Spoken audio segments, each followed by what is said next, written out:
not good. It's all luck. Man, shut the fuck up. I'm doing me, and that's all. Got this beat on repeat in my brain and my heart. You don't know this. Once you get high, it's just a way of living. It's something you have to do every day. Like they say in recovery, like it's a disease. Like someone who has cancer has to take medicine every day. Once you start putting these chemicals in your body, you have to do it every day to feel normal, to be able to do anything. So I feel like, yes, it's a choice when you're clear-minded, but once you're in it, it's not a choice anymore. It's just a way of living. So the people that are out here, yeah, it looks like they're choosing just to be homeless and to be out here, but at the end of the day, it's really, they're just trying to live their life and trying to feel normal.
Gonna ask you, like, give us a little, you know, backstory on your life.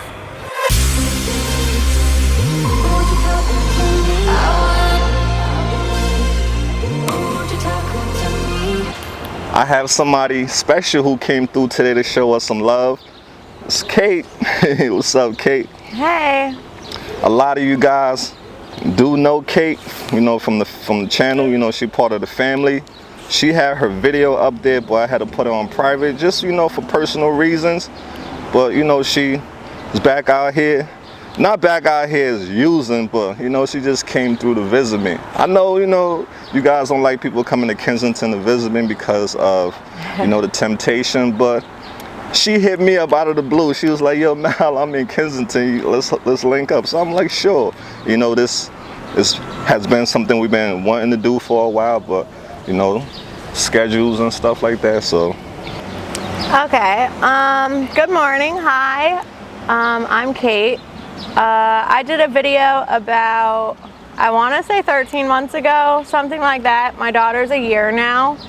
I was pregnant out here in my addiction.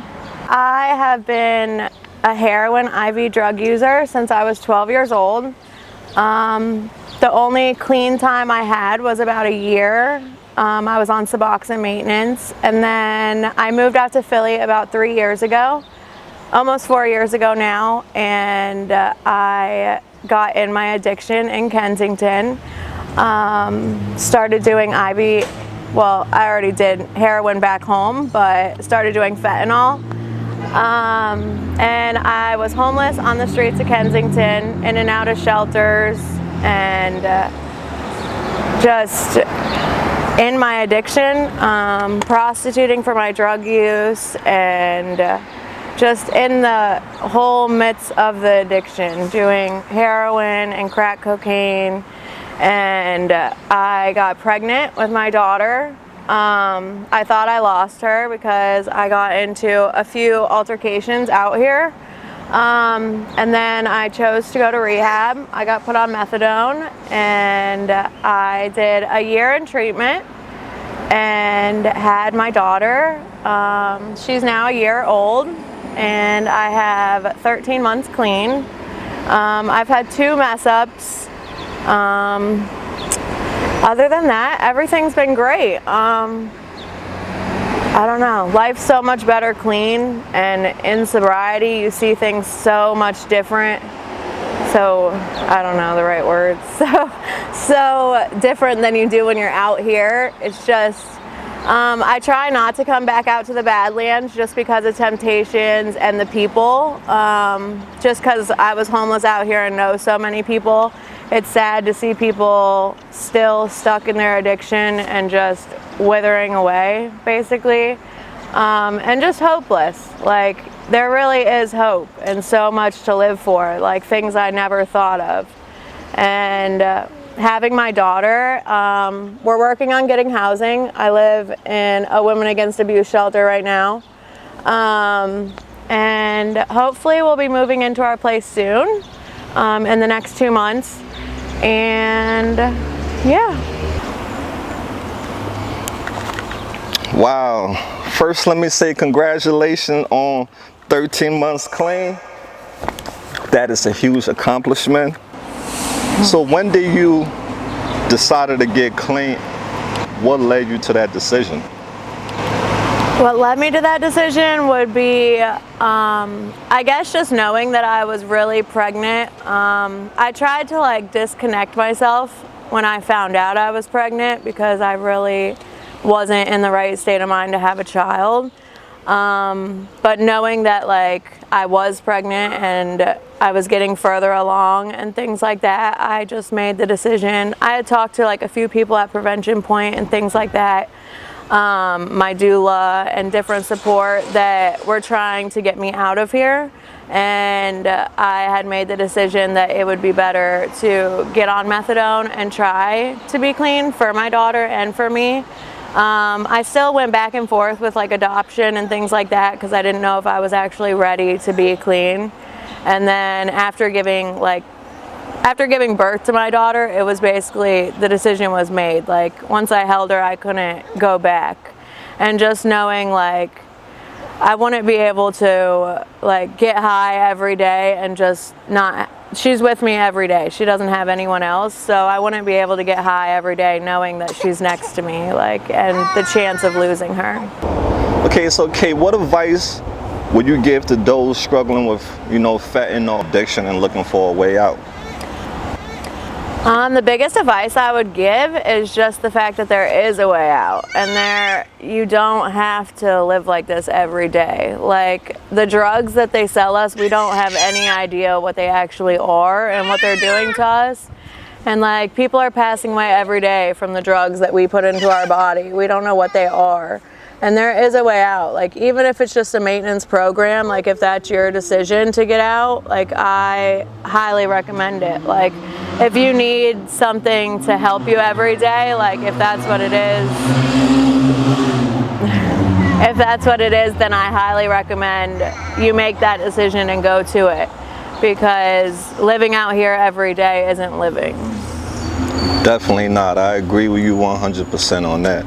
So how does it feel to be 13 months clean? It feels great. There's still many ups and downs. Like I still have a lot of struggles I deal with every day. I'm not from Philly, so that's probably my biggest struggle, is not having help with Annabella.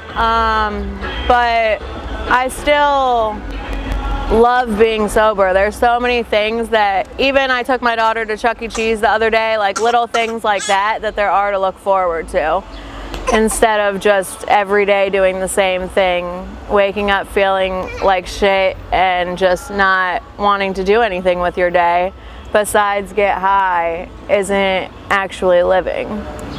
Facts. Do you think that you'll be able to live a normal life after, what you I mean, I want to say my life's normal. I mean, I feel like once you see life like in black and white, as I say it, like you see it everywhere. Like I see like drug use and things like that happening everywhere just because I know what it looks like. Like people that are clean and never live like that don't really see it and don't look for it. So I wouldn't say it's normal. Like I do NA and I do Zoom meetings. I have a sponsor, all those type of things. So there is things I have to do every day that a so-called normal person wouldn't have to do. But they're just things I have to do to stay clean. Like, the minute I stop programming is the minute I'm gonna start using, because I don't have it at the front of my mind. So I just have to keep it in my mind that I'm always gonna be an addict, just not an addict that's using. What are the big changes on how you think about life now, being sober? I think the biggest thing that has changed for me is realizing that I'm worth it. There was many months out here where I just gave up a lot. Like, I just felt like I wasn't worth it, and like selling yourself and selling your soul to the drug and everything like that, I feel like makes you feel worthless. And when you get clean, you really realize that there's things to live for. And even like rebuilding relationships with your family, or just, I don't know, working, things like that, little things that make you feel really worth it. So I think that's the biggest thing for me. Great, that's nice to hear. What is your life like now as far as like relationship with your family and your friends? What is it like now? My life today is, I mean, I wouldn't say perfect. There's still a lot of rebuilding I have to do. I'm sorry is like a burnt out word that I've said to my son. I have a 10-year-old son, and he's so sick of hearing I'm sorry. Of course, he still cares, and he still calls me. I mean, he calls me every day now, and he just wants to know like a lot of why I made the decisions I made when he was a baby and things like that I haven't made with Bella. So that's very hard. But like with my parents, my relationships have grown. They've grown a lot. That's Bella, guys. She wants some attention. But I mean, friends, I wouldn't say I have too many friends. I have acquaintances in sobriety. Stop. And things like that. Okay. It's okay, we love Bella. She's part of the family. I have a lot of acquaintances and support in NA and in recovery that I didn't have before, that I'm very grateful for. But I don't really build friendships right now. I still have like a huge wall built up to that. But I'm working on it. It's all things I'm working on. But still, life today and the friendships or even the acquaintances that I've made are way better than anything I had out here. So I'm grateful for all of that. Amazing. So when you look at yourself now in the mirror, what do you see? When I look at myself in the mirror now, I see a happy person. Like, I'm genuinely happy. I wake up every day feeling good. I don't wake up feeling sick and feeling ashamed of the things I have to do every day. There's still a lot of struggles and things I go through, like trauma and PTSD that I deal with every day that is hard, but I'm still working on all of that. But I still look at myself every day and try to tell myself positive affirmations to build that up every morning. It's really sad. Like, I don't know, before, I was just telling my friend last night because we walked to the store at like midnight, and I used to be, Bella, I used to be so fearless when I walked out here. Like, I would walk any time of the night to go get my drug or to go get a date or to do whatever I had to do. I slept on the sidewalk. I feel like now being out here, and when I walk out here, it's just sad to see a lot of the people I was out here with still out here and still struggling, and just the effects that the drugs have had on them. It's just, it's sad, but I don't know, it's also very like empowering to be able to show people. Bella's hold on. She's going through it right now. She's tired. She's bored. Okay. it's also very like empowering to show people that there is hope, because there's people that I was out here with that I see, and that they see me with Bella. I've only brought her down here twice. This is the third time, but to see me with her and they really look up to it. Yeah, guys. Hear that ambulance? It could be your overdose or it could be something else. But you hear that a lot out here.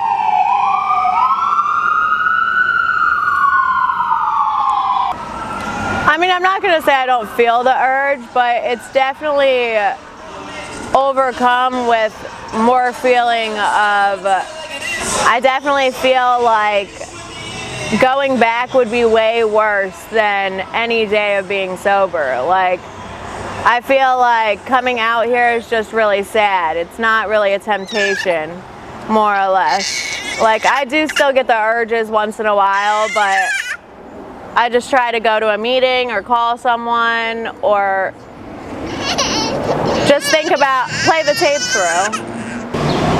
What are some things that you do in your pastime? Any hobbies that you have? I do a lot of journaling.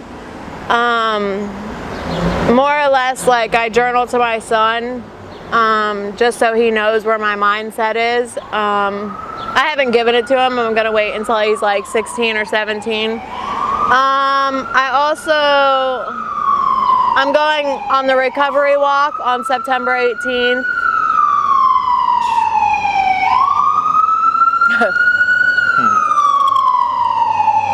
There you go. Even Bella looking like, what's that? I know. At this point, I would say my hobbies are more or less to do with my programming, because I do a lot of things in NA, like the recovery walk and things like that. But I also like to just do things with Bella. Like, I take her to the sprinklers, to the parks, and things like that, and just watching her grow up. I don't know. That's nice. That's beautiful. So now, currently, what's a day in your life look like 24 hours? A day in my life looks like just being a mom every day. I wake up and have to feed Bella and bathe her. My short-term goals are to get housing, and to get a car, and I'm working on Bella getting Bella her childcare, so I can get a job. I have put in applications. I just have to get her childcare before I can start working. Okay, that's good. Long-term goals would be to stay sober and to find someone to build a family with, I guess. So my biggest struggle is, well, I saved a bunch of money being at the program, obviously. Where I'm at now, my room just got robbed. So I got robbed for all my savings because I hadn't opened a banking account yet. My phone, my tablet, all that stuff. But my biggest struggle right now is just trying to find housing. I'm working on getting like approved for housing, but that's so hard in Philly. So just building my savings back up to get a place, I guess. Damn. I'm so sorry that happened to you. It's just very hard because they don't have like halfway houses and things like that they have for like single people, for moms with babies. So it's a big struggle trying to like raise a baby and not have childcare and just not working, and all of those things all go together, and trying to find housing, especially with the epidemic and just everything. So what is one thing that you love most about yourself? Most about myself would be my humor. I don't know. I always try to make humor of everything. Even when I was out here, I just always tried to make people laugh and smile, because it is a very depressing place out here. So I just try to tell everyone life is short and just live every day to the fullest. Yeah, Bella definitely gonna keep you on track. She don't play that. A lot of people are still stuck in addiction because they are afraid of that withdrawal. So how did you overcome that? Detox is horrible, but it's just a moment. It's just something that passes. It passes, just like everything else, like giving birth or getting a tattoo. Like, once you do it, it's over. Like, so everything you do every day to get high, it's over once you're done with it. So if you just take the moment and take those 3 to 7 days, whatever it is for each person, it's over once it's over. And then you feel normal without having to put those things in your body. So I feel like if people just put that fear in the back of their mind and just did it, it would make things so much easier. I'm on methadone maintenance every day, and some people say it's a crutch, some people say it's, I don't know, like substituting, but for me, it's really just something I have to do every day to keep me on the right path. I am on blind detox right now, so I am coming down, so I don't feel the best every day, but at the end of the day, it passes. So I am very grateful for my methadone maintenance program and for my counselors there and everything, but still that's gonna pass too. I'm not gonna be on it forever. I'm coming off of it. So, oh, I didn't know she was sleeping. Yeah, I feel like that's why I said if you need that crutch, then it's better than living out here.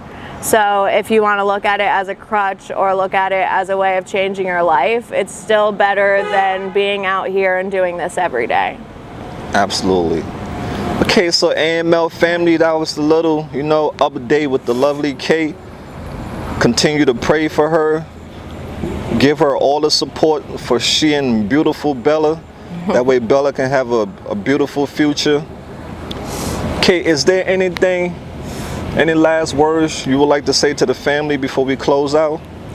I want to say thank you to everyone that helped for Bella's birthday. Her birthday was great and you guys made it awesome. And I just want to say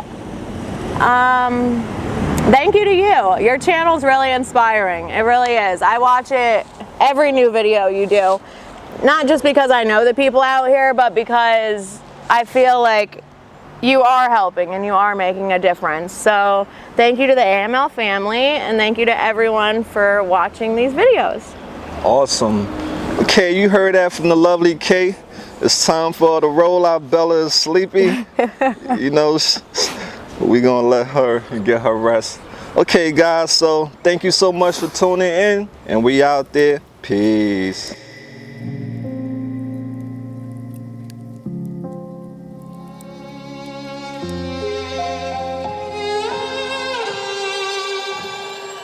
Say I'm good-hearted, but I'm just getting started. Got my eyes on the target now.